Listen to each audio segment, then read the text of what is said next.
Good morning, everyone. I am Nick, VP of Community, and with me are Andrew, our CFO and Head of Strategy, and Pete, our CTO. We're going to be talking to you today about FanChain and SportsCastr. SportsCastr is the social live video streaming platform that lets anybody in the world choose the sportscaster or be the sportscaster. And FanChain is the fungible, non-fungible token and decentralized ecosystem that enables any sports entity, including SportsCastr, to reward and engage their most passionate fans. Commentary is one of the only customizable parts of the live sports experience.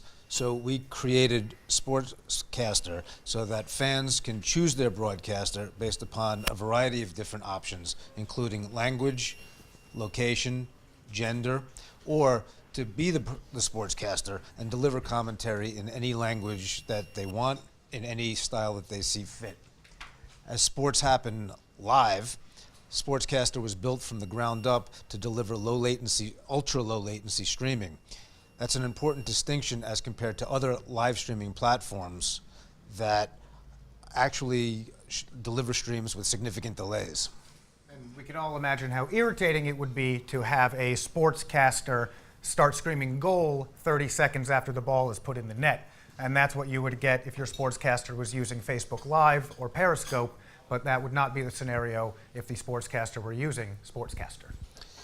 If you take a look at our screen, you can see that the screen is enhanced with a lot of very compelling features like score bugs that update in real time that give the broadcaster the appearance of being in a world-class studio. However, unlike a traditional broadcast, this is completely interactive. Fans can send broadcasters digital GIFs and tips. Fans can interact in real time with broadcasters. Fans can interact with other fans. And broadcasters can enhance their streams using augmented reality. And since we've built this on Ethereum, we've developed a token not only for SportsCastr, but indeed for the global sports industry, an industry that creates something in the range of $500 billion worth of revenue every year. And that speaks to the fact that nothing is more global than sports and nothing is more mainstream than sports. This gives us confidence to believe that introducing FanChain will ingratiate the global community to cryptocurrency in general. The combination of our team, our vision, and our advisors makes it possible to generate and develop really high-level, meaningful partnerships. One of those partnerships has not been disclosed to the public yet, but we're very happy to be announcing it to you here at TokenMatch, and that is our partnership with the NFL Players Association.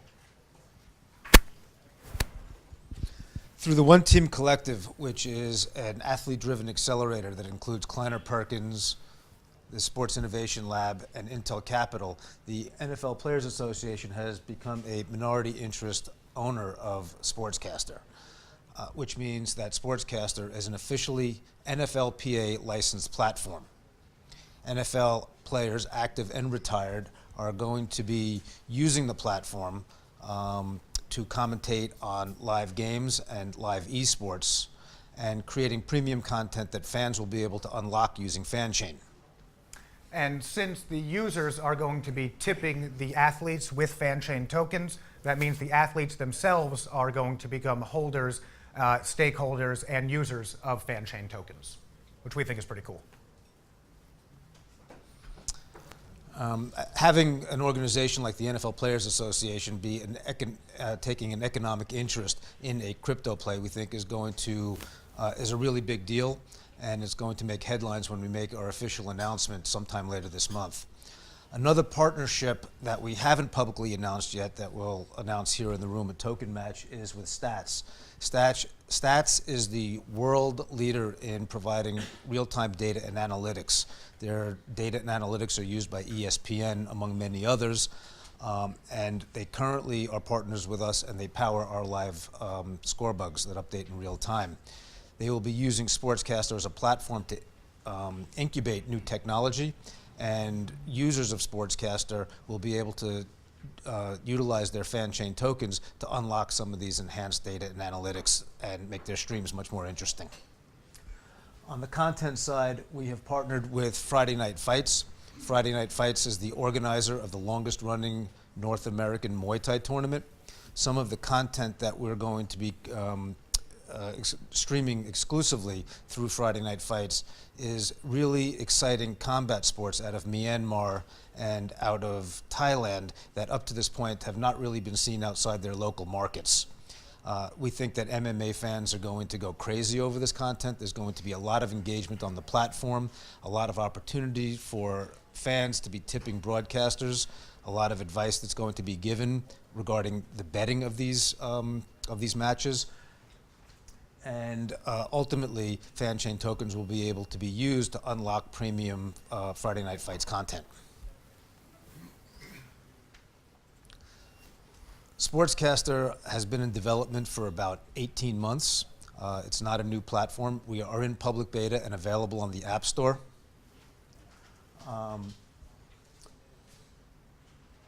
We will release version 1.0 contemporaneously with the completion of our ICO, the release of our fan chain tokens, and the implementation of our digital economy.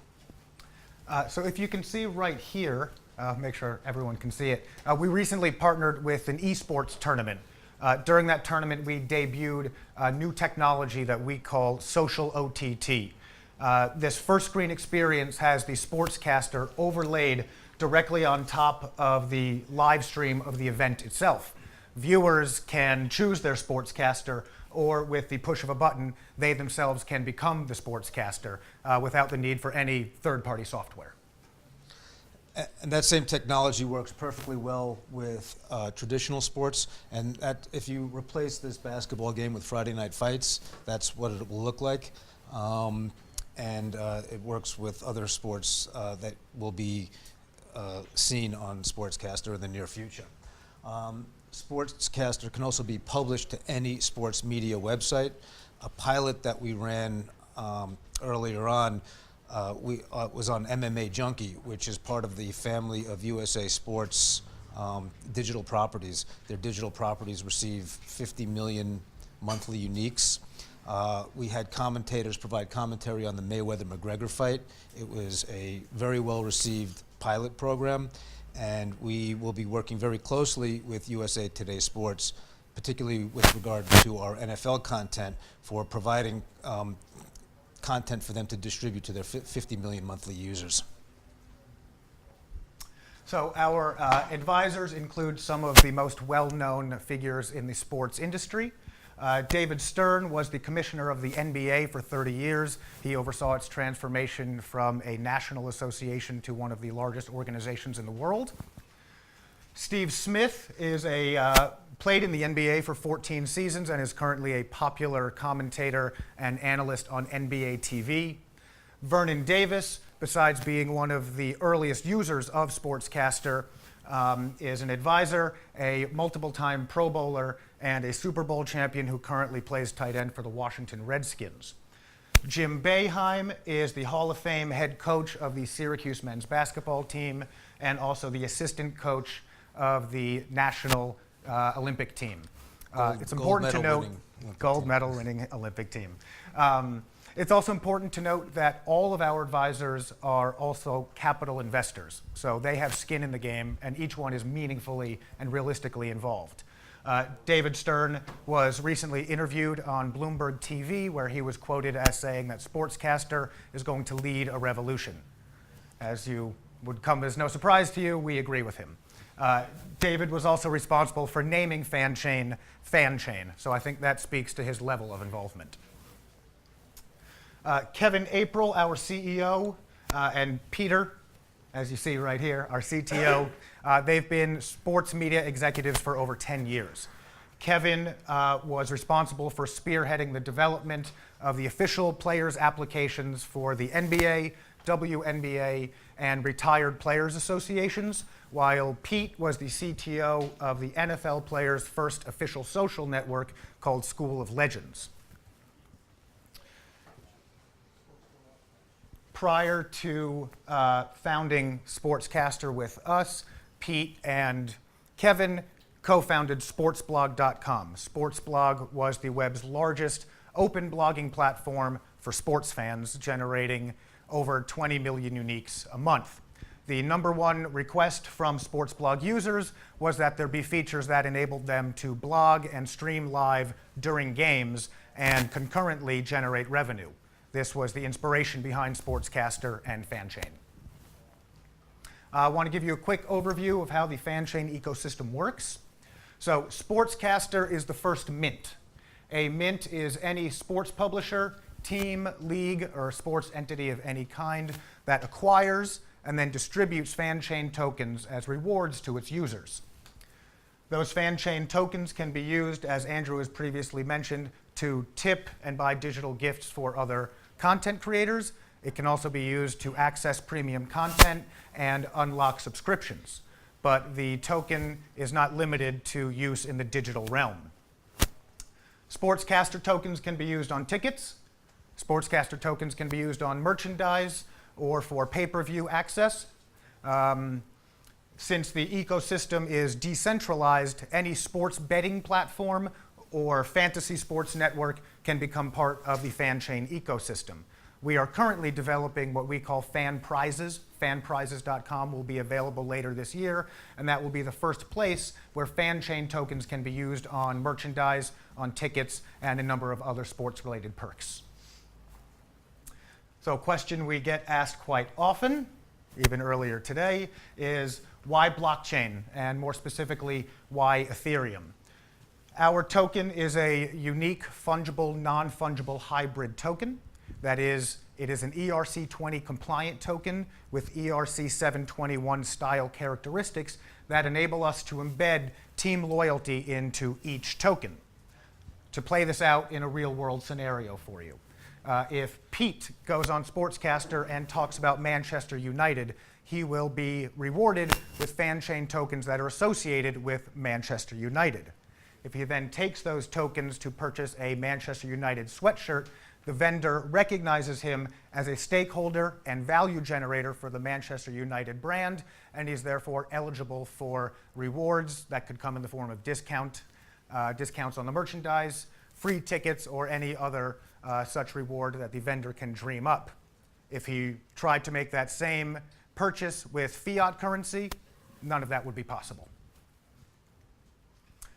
Some of our partners in the crypto space include Michael's Transform Group and Peter Vesines's New Alchemy. A partnership that we really want to highlight is with Coin. Coin is a top internationally licensed exchange based in Singapore. As I'm sure many of us, if not all of us, recognize, the vast majority of ICOs never find their way onto an exchange at all. Through our partnership with Coin, FanChain tokens will be available on an internationally licensed exchange from day one, come the close of the ICO. The next couple of slides, I want to walk you through our token offering, and I'll discuss economics and process. We have minted 600 million tokens. That is the maximum number of tokens that will exist. 55% of them will be sold in our token offering in 3 phases. Right now, we're in the early contributor / private phase. An important point to note is that 25% of our tokens are going to be invested to jumpstart the economic system. Those tokens will be going into into user growth pools and into partner incentive programs. You see the chart here that breaks out the distribution of our tokens. Given the high-profile nature of our investors, our advisors, and our team, it was very important that we be very buttoned up on compliance and regulatory matters. Part of our process included consulting with and interviewing numerous law firms with global brand name recognition. We selected the best team Reed Smith is our U.S. counsel, Appleby is our Cayman counsel, and we have a top 25 U.S. accounting, tax, and audit advisory firm in Citrin Cooperman. One thing that I would emphasize is that I currently hold 4 U.S. securities licenses, and positions that I've held in the securities industry include President and Chief Compliance Officer. So this is something that we paid a lot of attention to. In terms of the process and economics, as I mentioned, we're in a early contributor round. We are seeking to raise, in the aggregate, approximately $50 million. We're looking to raise approximately $5 million in this round, and we have structured and priced it aggressively for quick execution. After TokenMatch, we're going to be working very closely with Transform to connect with institutional crypto investors, and we expect to be done with this round in fairly short order. The one thing that I would also mention is that all of the tokens will be locked up until the completion of the ICO, at which point they'll be released and available for sale and liquidity, but until then they will be locked. As Nick mentioned, we're going to be publicly listed from day one. And I think that does it, unless Pete has anything left to add. So there are, Pete's going to tell us about the ways in which investors can actually purchase the token. So right now we are active on. Right now we are active and listed on crypto. So you can either go to fanchain.com and it links you right into the process, or if you contact us, we have a dedicated concierge agent who can lead through people through the KYC process and the order of events to get onto our sale. And that's our presentation. Thank you all very much for listening. And now I would like to open up the room to questions. Oh, thank you so much. You know, I represent ICO Rating, and as a rating agency, we love gaming. We think that gaming is one of the most ripe industries, you know, for blockchain, for the ICOs. Users are, you know, used to having tokens, using them, be it in sports, be it like World of Warcraft. For years, they've been doing that. But it seems like you're adopting the fantasy sport at a later stage, whereby the adoption can go, you know, shift a bit into the future. But my main question is, gentlemen, how did you come up with this token distribution model with a discount of 80, 40, and then 10%? It was basically. Oh, not that, the microphone. So the advisors from New Alchemy helped us plan the token phases. A soft answer, but that's the answer. We aimed it at Coin wanted to make sure that the private sale was heavily invested in and quickly captured, and then the other two rounds are based on their advice. How do you understand that? You know, like 80% discount for 100,000 and then 78. Ultimately, the ICO price will be 25 cents. And so we're offering in the early contributor round at an 80% discount to that, which is 5 cents. And we wanted to heavily incentivize early contributors to invest, to create some momentum in the program and have an anchor in the ICO process. They'll be locked, so they're not going to be put onto the marketplace to disrupt the subsequent rounds. And we thought that 40% was probably the next break point that made sense after the early contributor round was filled. So the discount is going to be locked. It's okay. The discount is going to be locked for a certain period of time, and then what is going to be that period of time you're locking the discount for? The tokens are locked on the exchange. The discount is until the round is completed. The 100 million tokens in the first round. I don't have the second number memorized. 78 million. Yeah, 78, and then the final. So as each round is completed, then that's it. That's moving on.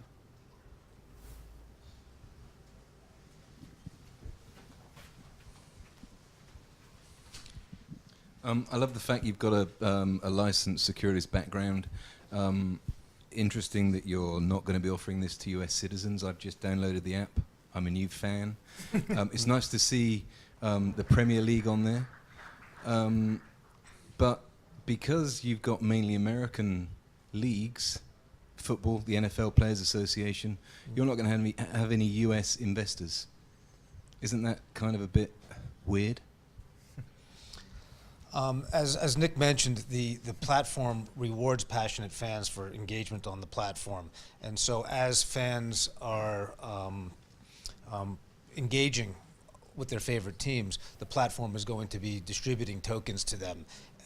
So we do expect that the tokens will end up in the hands of American fans. We also expect to move our partnerships outside of the U.S., and that was one of the reasons why we thought that our partnership with Friday Night Fights was so important, because it did bring us Asian content that was going to be followed very closely by Asians, particularly in the Asian betting, MMA betting community. How does your content work with something like the NFL? Like, are people able to use your platform to add commentary to an NFL game, or do you need licensing for that? Or The NFL content, as everybody knows, is extremely expensive content, and so it's unlikely in the near future that we're going to be displaying regular or postseason NFL games on our site. But everybody can use this as a second screen experience, and we will give you a live score bug, so you actually know what's going on in the game. And one of the things that we found out in our research is that about 80% of the people that watch sports do so with a second screen available to them that they use to share commentary through other platforms like Twitter, for example. And so we expect commentary on live football games or other content that's going to be too expensive for us to participate in initially to be talked about on the second screen. right? So I watch college football, American college football, with my brothers and my dad, and I message like on the side. So you're seeing that as the kind of the app for that. So now you can do that, get rewarded, have fans, and have the fans tip you and buy you digital gifts. Okay. One thing I would also point out is it's our plans with the NFLPA to have active and retired NFL players actually provide commentary on college games, particularly as it relates to their alma maters. So we expect that to get a lot of adoption and really drive audience. Anyone else? Hi, you said you launched your app last year, correct? Yes. And how many users do you have at the moment, and are you making any revenues at all? We are not. We have a number of active broadcasters. I don't have the number handy, but if you give me your contact information, I can get you that. No, we don't have any revenue, as we have not implemented the digital economy yet. It's in, let's call it alpha. I've got it written up, but we haven't fully tested it, and that's part of what's launching concurrent with the end of the ICO. Yeah, the app is still in beta in the App Store, and it will become version 1.0, as Andrew mentioned, concurrent with the conclusion of the ICO and the integration of FanChain. Live streaming video is amazingly complex, especially if you're trying to get into the low latency side. So we spent a lot of time developing the technology stack first before moving into the revenue generation side.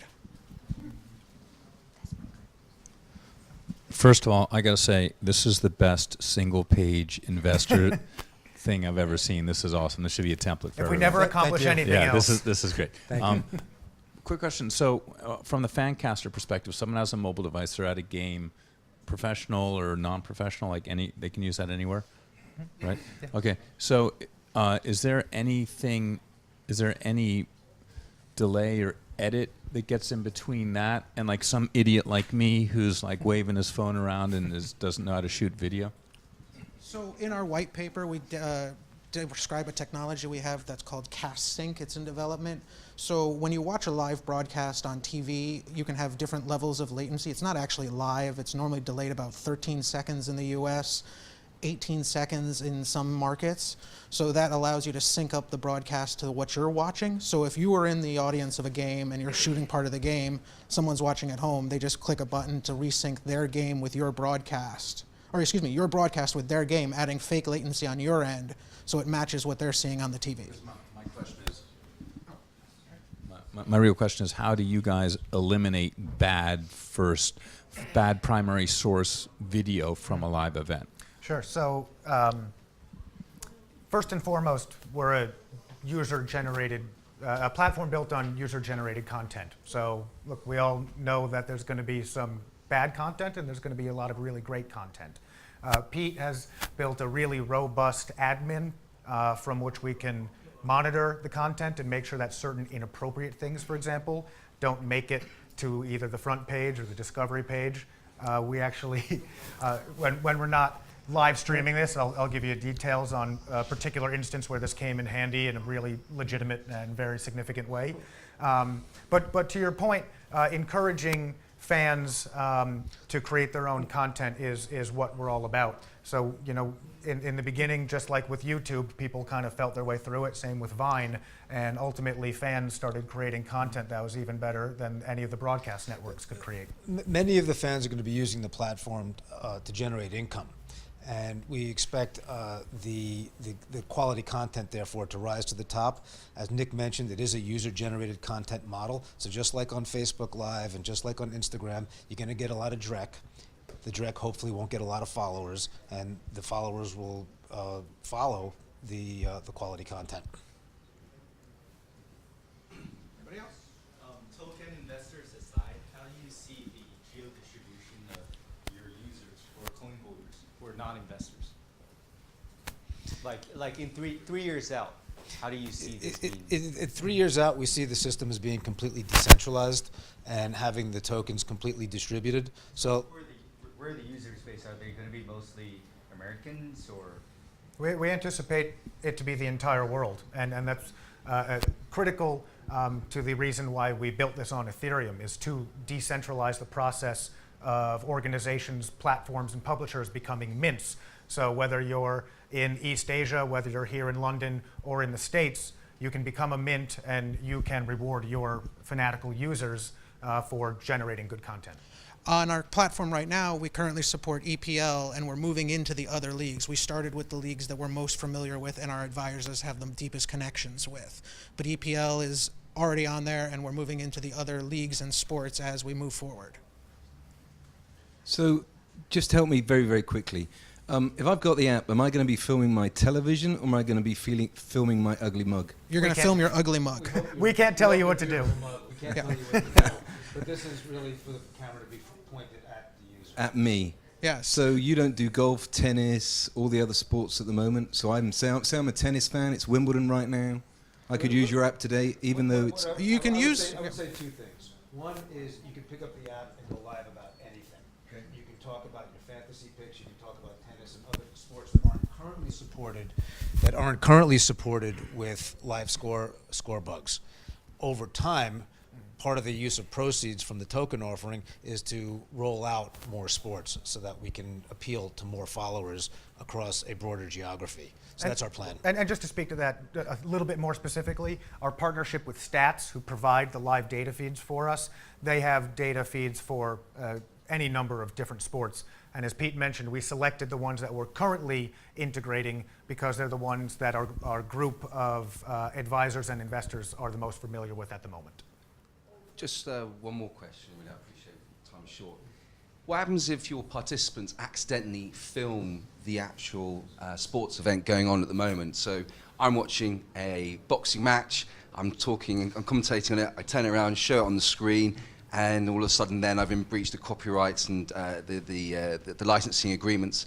Now all of a sudden you could have 100,000 people all of a sudden doing that. What prevents you streaming unlicensed films?